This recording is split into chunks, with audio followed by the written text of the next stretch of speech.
So, you and, Lucius are hanging out at the bar, watching Rune. Lucius sits back and says, well, to be honest, this is the boring part. And he hands you some, he holds out some jerky and says, do you want some jerky? Snacks. You'll steak out, you chew on it, it's a lot of pepper on it. And, time passes.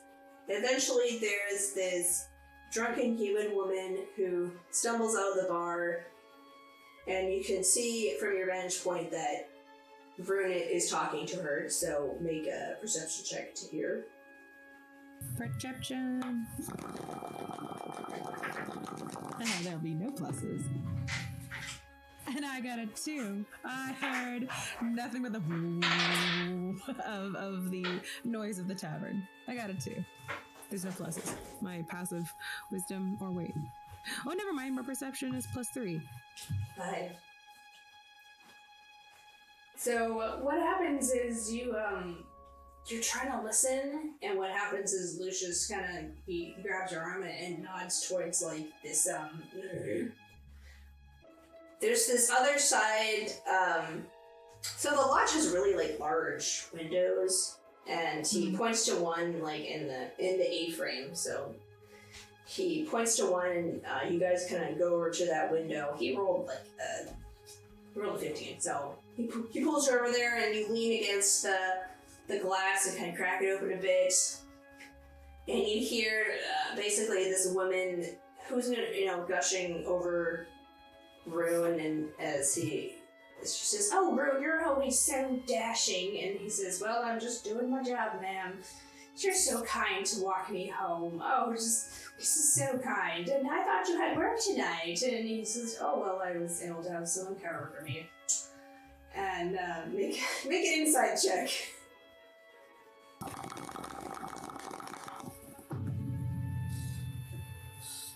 12 plus 3, that's 15.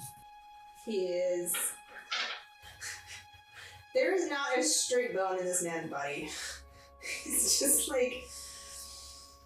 Yeah, I'm just gonna escort you home. You really need some water. I'm gonna, And you see them walk down the stairs, and she sort of babbles on. So you guys need to make stealth checks again. Oh, grand. I love that. My stealth is a +2, right? Yeah. It's a 14 again. It's that armor. Gotta love that armor. Yeah, I love it. And then Lucius kind of looks at you and says, "Do you want to maybe stash stuff at all, or do you want to keep it on?" I mean, you could like keep your distance, and you probably won't notice, or you could stash the armor. I could stash it. Right. I think the tavern owner will hold on to it for me. Yeah, like easily enough. You take it off. Lockers! Yeah, you take it off, and there are lockers. Why not? I mean, it would make sense if they're like they want to lock up weapons or whatever. So you just the coat rack, whatever. You have your tag. You have your ticket. You come back, and you look around. You spy Lucius, who kind of waves you down as he's like behind this tree. And the two of you are following Rune. The woman babbles on about how she's this toiling laundry maid and woe is me, and how she wishes for a big strong man to come rescue her. And he's just doing that. Ciara, because she has all the class in the world, just like, oh, maybe you should be hitting up his boyfriend for that. She just mutters under her breath because she's totally professional when she's doing stealth missions. You break Lucian for a minute. He's just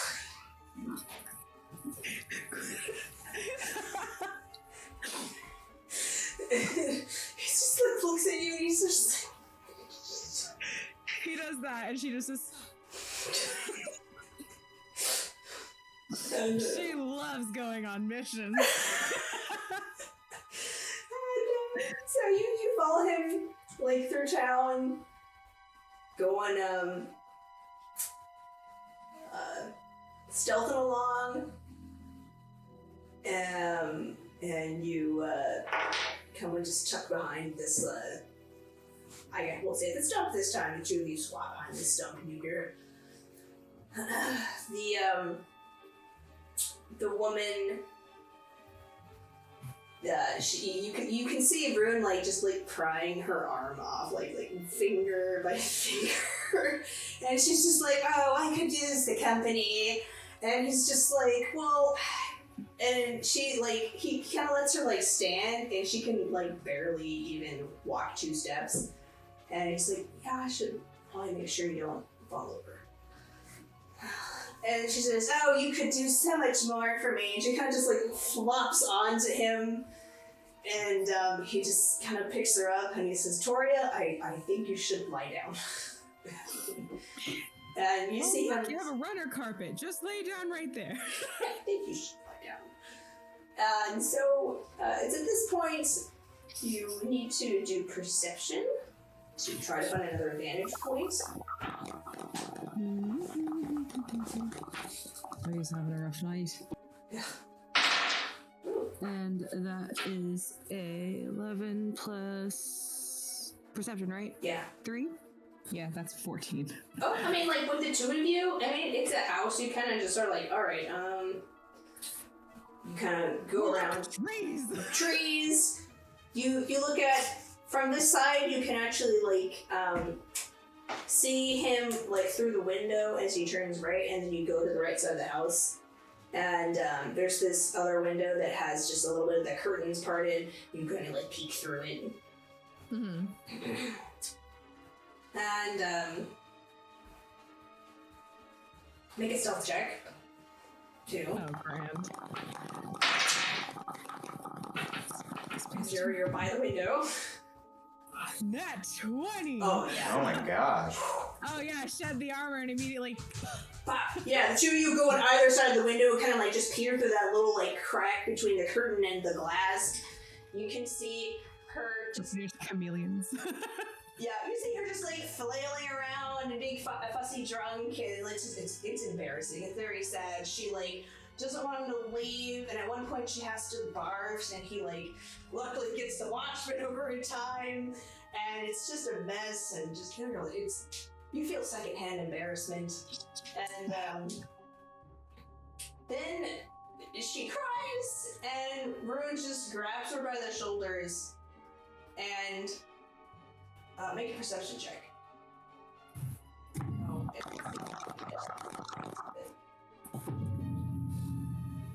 that is a 13 plus 3. That's 15. Yeah, you see his red eyes like just flash for a second, just this little bit of flash, and he says sit, and then Toria just sits, and then he gives her this washcloth and he says wipe your face, and she kind of like aggressively like wipes her face, but misses this whole other but misses like half of the puke, and he sighs and says again, and then she wipes the other way, and it says, great, lie down and sleep. And then she robotically just, like a puppet on a string, just like gets into bed and lies down. And it's at this point that you see Rune turn to look out the window, and with your stealth, we'll see you guys step out of the way, and you can hear him stepping towards the window. And like you guys just kind of like sink into the shadow a little bit more. I'd say like you got like it's kind of real powerful. And that's 20. yeah, with that 20, like Rune, you can like from the floorboards creaking, you sense, you kind of get the intent that he was looking outside, and then you hear the little shh of the curtains closing, and you kind of like look back up and the curtains are fully closed at this point. So then Lucius like points around and The two of you go in around the back, and there's a second window, but it's like a decorative circular one that's high up. So you need to somehow get up to the window to look through it. I got an acrobatics check. Okay. He'll like some paneling. I can just. Yeah, Lucius will like kind of give you. He'll give you like a little foot up. And... All right. So I can do my acrobatics plus. Yeah, I can do it with advantage. Alright, so 13 plus 5 versus 15 plus 5. Dirty 20. Yeah, so like the two of you very easily kind of meld together as both of you know the same maneuver is being grabbed. Yeah. Yeah. Similar training, it just translates really nicely. Like you. Oh, look at all these Lego pieces. They just fit. They just fit. I mean, the Drow have their problems, but dang, their military is tight as a whistle. So you get up there and peek in. While you're climbing, you hear just more floorboards creaking, and there's a rustling of sheets. This mumbled, sleepy groan from Toria. You peek through the window. And you can see Rune kneel over Toria, and then in this practiced movement, he tilts her head to the side and just plunges at the neck. You watch silently as white fangs pierce her and red blood trickles free. And then he pulls away. You see him put a hand to her neck, and there's this flash of magic. The bleeding stops. He does a secondary motion, and you recognize this as prestidigitation. The blood is cleaned, and then he puts the blanket over her. You see her just kind of roll over, and after that he takes a step towards the door, and you see him just kind of vanish. And you keep watching, you see the door like creak open and creak shut. She looks down and she takes that, like she can't see him, as a, oh no, bug out. Bug out, quietly. She does this thing and she does this like little practice hand movement where it's just like, I'll go quietly. Okay, so then he kind of like helps you get back down, and the two of you go and just peek around the corner, and you see the front door open and shut, and you can listen, and you hear footsteps just like stepping onto the. They're very light. He's a very light foot. Just like the faintest like puff of like dust on the trail is he walks down, and then a little ways like down the path you can see him reappear. And Lucius says, "Oh, well, that's invisibility if I ever saw it." Yeah. And I think of the eyes was something right before the thing with the fangs. And he's just like, "Oh, vampire." Yeah, seems like. It's just like, it's probably just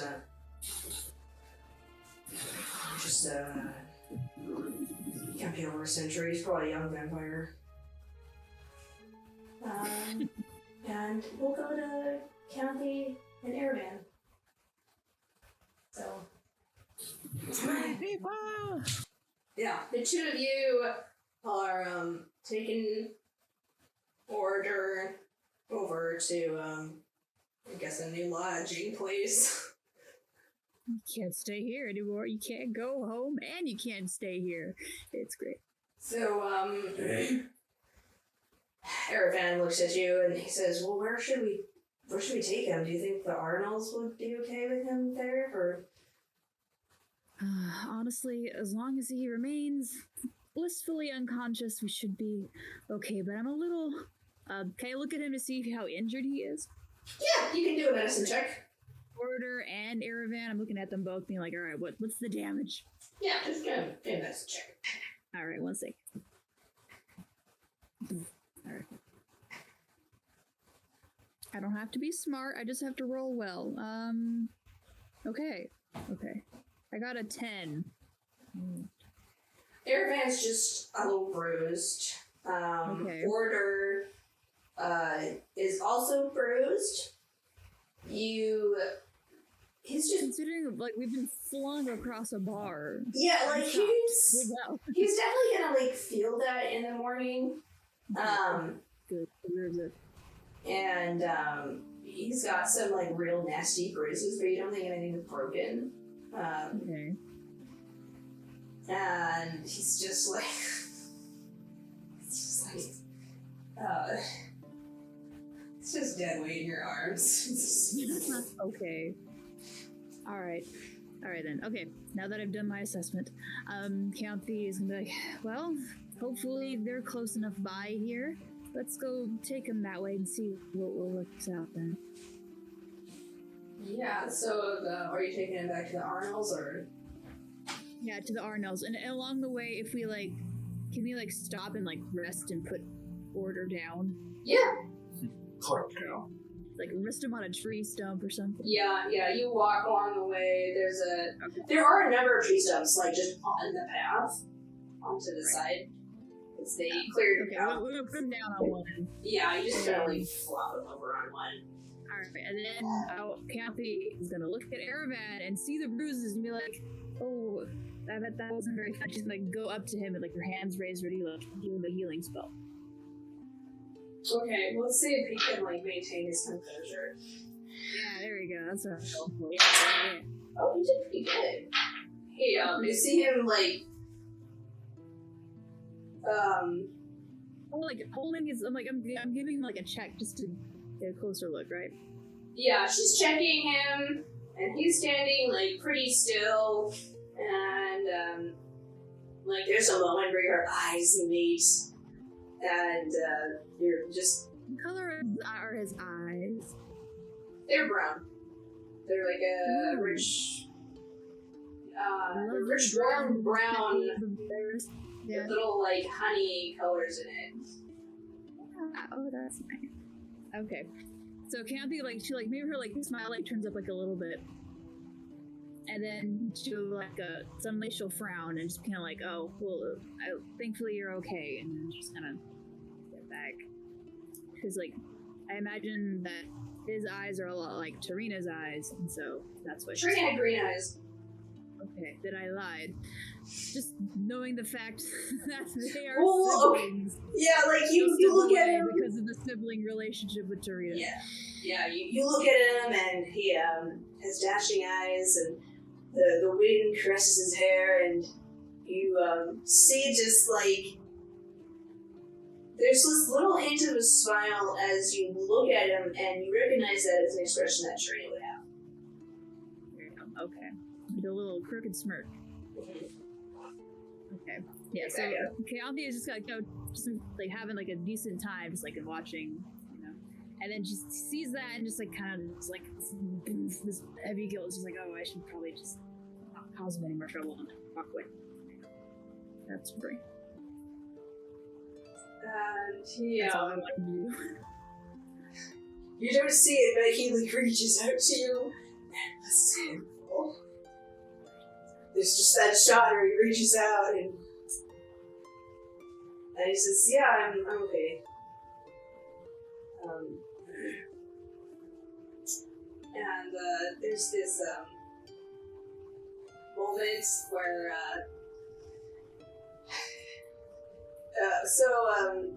Eravan says, he calls to you. He says, "Hey, Keyanthi,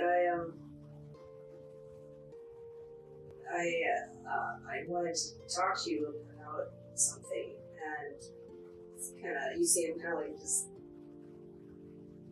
avoid eye contact, and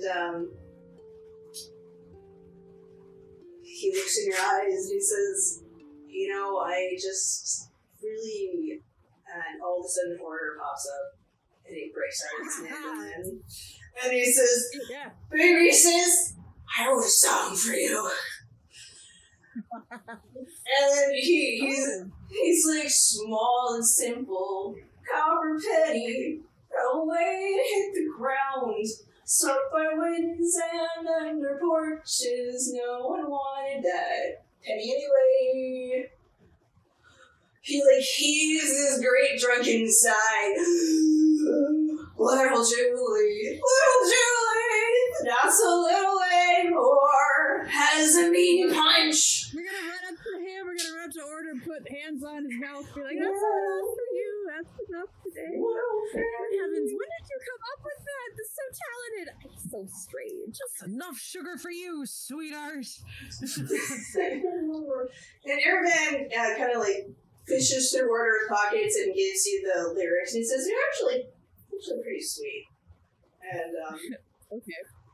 it says, little Julie, not so little anymore, hasn't been punched in a good bunch, at her back now evermore.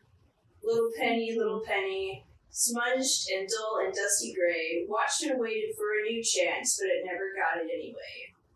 Little Julie, now Keyanthi, took to the dusty ground, saw Penny, thought, well, dandy. Now the two are inseparable, and at the note, at the bottom it says, I'm the penny.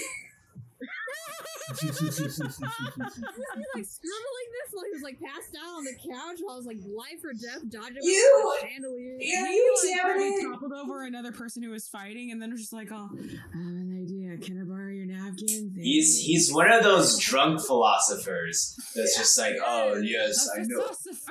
Yeah. I love it. There's notes in scratched out lines all over. You kind of look at the paper, it seems like it's been opened and closed several times. So he's probably been working on it for a little while. Yeah, he's a poet. He didn't even know it.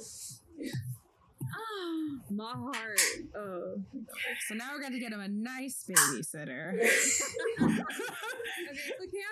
Keyanti's reading the lyrics and she's just oh no, oh gosh, so sweet. And she kind of gives Eravan a look, because maybe is Oreadr passed out again? Is he still conscious? He's kind of just zoning out at this point. This boy is let him lay there and be yeah, you push him back down. He's conscious, but he's wow, the stars are nice. He's sleeping it, yeah. All right. He may as well be asleep. He's so out of it. She's just one hand on her chest, and she's just I've never had a song written about me before. And she doesn't know what to say, because she's kind of she feels kind of unworthy of a song written about her. And she's oh. And Eravan just says, well, I think you're worthy of a song. Not just one. I mean, if I had a talent for it, I'd write you a lot of songs. Really? Oh. this flicker of panic. I mean, yeah. That's a normal thing. She get him. I suppose we could. Yes. I will hold this, and she takes the lyrics and puts it in her a belt wrap, whatever she's got going on there, and she takes her over to Oreadr again. So you just have I just want to try to figure out where.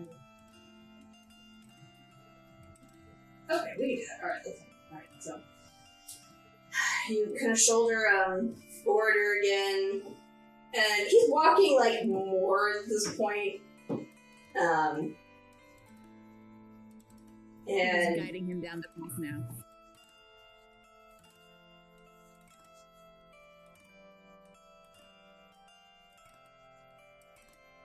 Okay.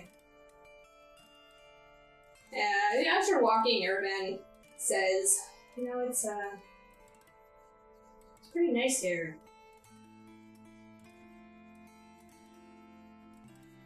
Do I reply?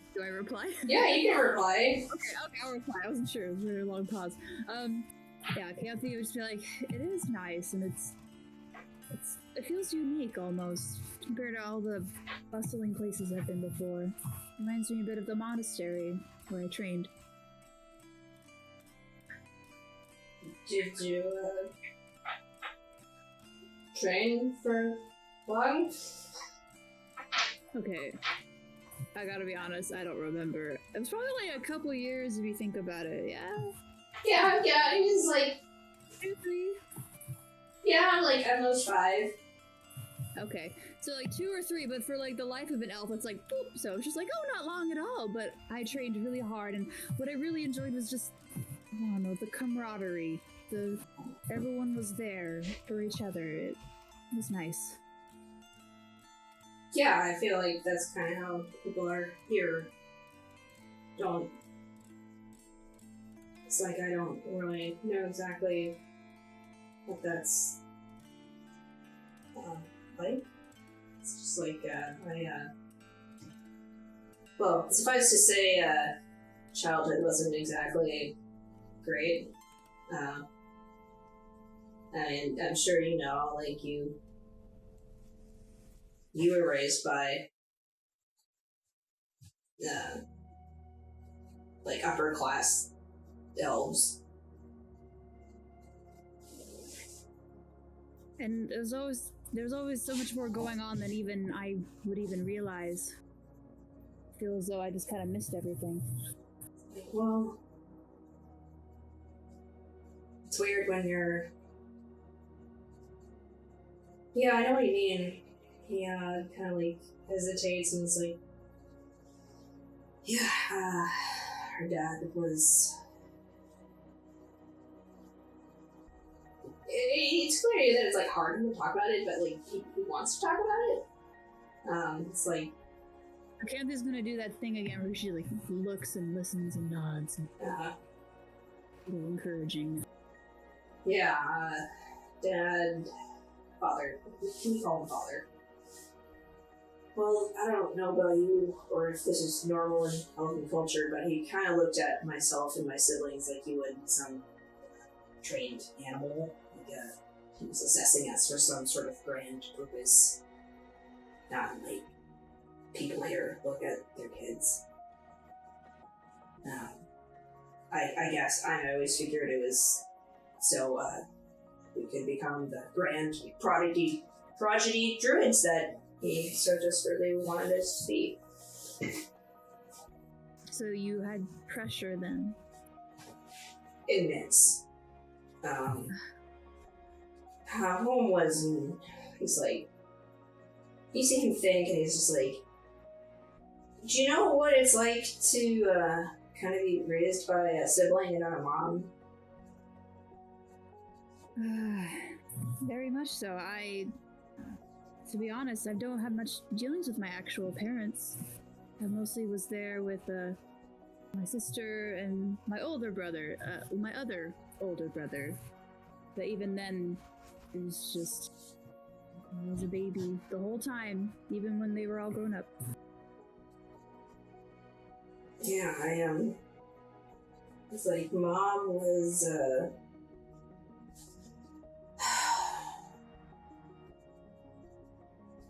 Mom was pretty much gone when I was like 7. She, after Trina was born, she fell into a coma and Dad just sent her away. She just wasn't needed anymore. And, I wasn't allowed to contact her or ask what she was doing. He looks up and he's like, I wonder how she's doing. I actually do that. Keyanthi doesn't really respond, but she's like thinking about well, to be frank, she's never really thought about her actual parents so much because it's just never been a part of her life. And everything that she's heard about them has just been like, oh, they're busy, they're somewhere else. Yeah. And so now she's thinking about like, what she could do. Like she thinks about her siblings all the time, but she doesn't really know what to do next about it. They feel like untouchable almost. Yeah. But she didn't say any of that. She just keeps listening. He's like, and he looks at her, and he's like, yeah, and, so, I don't know, I guess it kind of filled in Nuvalia to raise us. I mean, she was about 5 years older. You all were half elves, yes? Yeah. My sister is 300 years older than me. And she... Well, I'm slowly nods. I know, it's hard to comprehend. I am alive. I've been alive for 100 so far. But alas, let's see. Also, like, mild flash of panic. He's like, 100? Just pretty average age. Buries that. He's like, I mean, that's nothing for an elf. I mean, this is just out of character, but for being 100-year-old, she doesn't have much life experience, so I'm just bad at being an elf. But we're just gonna keep going beyond that. Anyway, it's okay, Keyanthi. You're not much older than Kiara. You're fine. Like, yeah, you and I are like the same age. And, yeah. Yeah, she's just gonna say this offhand. And when she sees like the shock in his eyes, it's just like, this is how it is with the elven culture. I imagine it's quite different than for those who are half elf. Honestly, most of the culture I knew was elven, because I was, it's just like, I was just born on the other side of the border, actually. It's kind of like, wow, I'm born like 20 miles south and just... Anyway, yeah, even then, like, it just was kind of... We didn't really get visitors. It was just myself and Nualia and our brother, Theron, and Tarina. And we kind of adopted this servant kid named Lucian. It's just the five of us in our support group, kind of trapped in Dad's little world, Father's little world. It's like, I always thought it was strange that we were so isolated. And it's like, I don't know how Father enchanted the land, but pretty much makes it hard to find the house. And even if you wanted to return, it would be difficult? Even though it's apparently not too far from here? Yeah, I mean, I've never tried to return, so I couldn't really say. But all I know is that it's harder to find.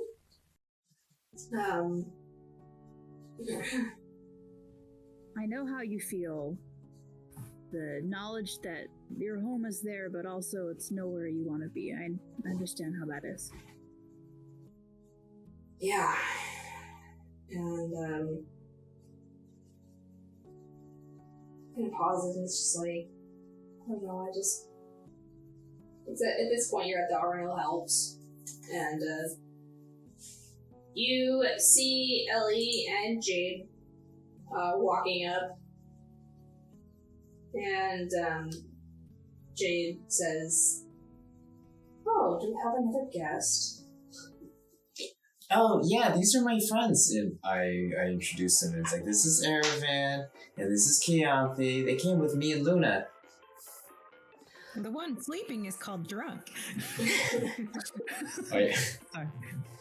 Oh, and we have someone who's very drunk, and she's just like, Yes, very much so. I believe somewhere down the road there's been a bar fight. I will not take responsibility, though we were there. She just smiles, and she's like, it's pretty commonplace here. Don't worry. And she opens the I'll door. remember it tomorrow. She opens the door, and you guys walk in. Is Oreadr just kind of like draped on someone's shoulder, or how's? Well, he's like walking with us. Okay. I figure He's we like have half asleep at this point, like enough to like kind of like fumble with them. Mm-hmm. Okay, yeah. So like, I'm gonna go up to Keyanthi and be like, "Hey, I'll handle Oreadr. and I catch him, and then like he just like kind of topples on top of me, and I'm like, guys, you might help me out as I cast enhance ability on myself and give myself advantage on strength. Okay, yeah, do it. Good lass. Roll for your strength then. Okay. Fight him. Oh, that's not bad. I rolled a 15. Oh yeah, you can pick him up.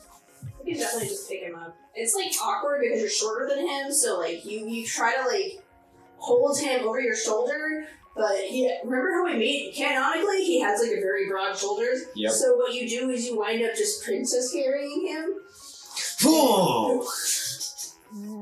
Oh my gosh, I love that. And then you see Jade just beaming, and she's like, oh, "You've come so far." And she says, "Come, we'll just put him in. We have They should have like another guest room, actually, according to the map that we kind of made. So we'll just throw him in the guest room." And she says, "I'll take out the nice linen though." So that's what we're gonna put some. As Ellie is carrying my big bald barred brother away, princess-wise, Triple B. she's gonna be like, first she's gonna be like, kind of like hold her hand like I should help, but then she realizes Ellie definitely got this, and she's just like in shock. And looking at Eravan, just like, well, our job got easier. It takes a village. That takes care of that. And we're gonna jump to the cuisine. So we haven't visited Luna, and Megan asked me to just do a brief scene. So we're gonna jump over to the Daffodil Fields, where just Luna and Falak just received their visions of their past lives. Luna is holding the rapier in her hand and examining it, and just kind of like actually no, she's not doing that yet, because they were hugging at the end of that last stage. So they're hugging, and then you see Falak kind of like steps back a little bit, says, "I think Euro is a hugger." Not that I don't like hugging you. I like hugging you a lot. And, yeah, those are words. Luna's you see her crying, and she says, "Yeah, but I let you die in our past lives, and it's all my fault." As she recalls it, I couldn't get through the crowd fast enough. It's just I had healing hands ready, and I watched you die right before I got to you. And I should have done more. I should have done more. I should have tried something else. And Skolak puts his hands on her shoulders and says, Hey, and shakes her. It's alright. Do you remember what we would say to each other when we were living on Euro? See if she remembers. She rolled a 3. She does not. She's just like, we said a lot of things, Skolak. I don't know what you're talking about. And it's just, don't let each other die.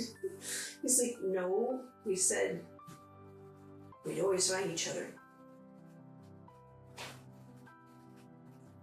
And she stops and looks at him and just briefly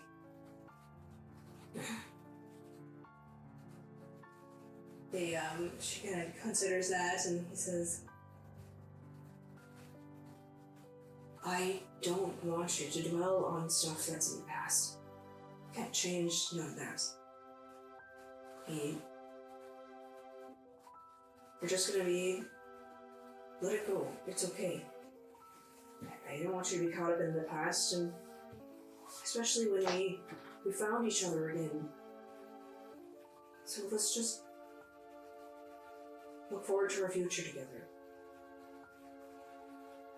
As it's I want to focus on what we still have, not what we've lost.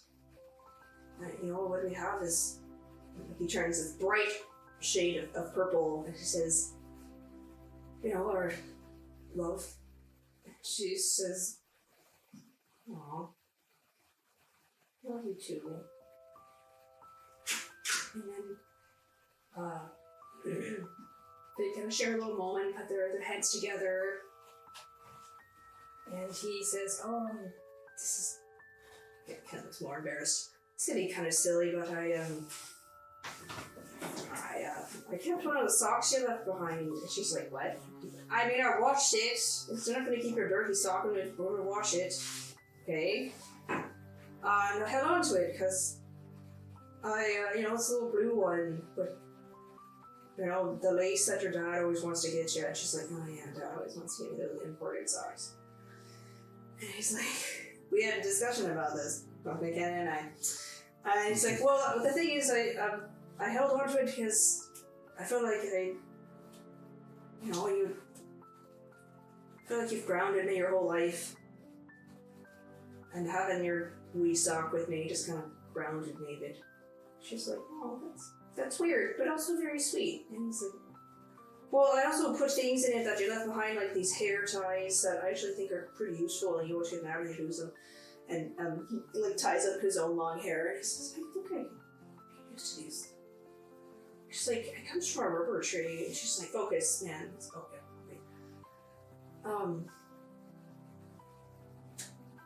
So, and there's this little moment where he it looks like he's gonna pull something out, and then he doesn't pull it out. He says, "Yeah, and I'm just gonna hang on to this for a little while longer." And she's like, "Okay, you can hang on to the sock if it makes you feel better." He says, "It does. It really does." It's my sock, though. It's my sock, yeah. My lady's favor. And then they smile at each other, and Luna sort of sways as she's hit with basically 2 levels of exhaustion, because she just had a bunch of levels poured into her. And then Golok catches her and kind of lays her on the ground. He says, "Hey, let's just take it easy for a little bit." She sits down and says, "I'm pretty winded too." They then sit and do some stargazing as the wind rustles by and bats chirp in the distance, and Golok's dog, Koo, kind of sniffs around and eventually does the dog circle 4 times and then sits down next to them. Hi, this is Tiffany, your DM. Thank you for watching Dungeon Damsels. This is not the end of the session, so please stay tuned for the next part. We update on Tuesdays and Saturdays at 5 p.m. Pacific Standard Time. If you're interested in supporting us more, please push the subscribe button, like, or comment. We also have a Patreon, wink wink nudge nudge, and our show is in podcast form. You can find us on Apple Podcast, Google Podcast, Podbean, Spotify, and plenty of other podcast platforms. Thanks, we hope to hear from you soon.